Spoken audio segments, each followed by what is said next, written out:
నేనే ఉత్తునే మనసు పారేసుకోలేదు. నా గురించి కవిత్వం రాశారు తెలుసా? ఆహా, గురువు గారికి అంత టాలెంట్ ఉందేంటి? ఏం రాశాడు? నాకు సిగ్గిస్తుంది, నువ్వే చదువు. అబ్బా, నాకెందుకమ్మా అంత అదృష్టం? నువ్వు చదివి వినిపించు, తరిస్తా.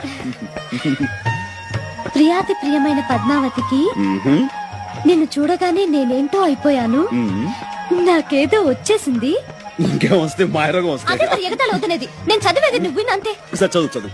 పద్మావతి పద్మావతి నీ ఎర్రని మూతి చూడగానే పోయింది నా మతి, అయిపోయింది నా మనసు కోతి. దాంతో నీ పని అయిపోయింది, అదో గతి. నేనే ఉత్తునే మనసు పారేసుకోలేదు. నా గురించి కవిత్వం రాశారు తెలుసా? ఆహా, గురువు గారికి అంత టాలెంట్ ఉందేంటి? ఏం రాశాడు? నాకు సిగ్గిస్తుంది, నువ్వే చదువు. అబ్బా, నాకెందుకమ్మా అంత అదృష్టం? నువ్వు చదివి వినిపించు, తరిస్తా. ప్రియాతి ప్రియమైన పద్మావతికి నిన్ను చూడగానే నేనేంటో అయిపోయాను.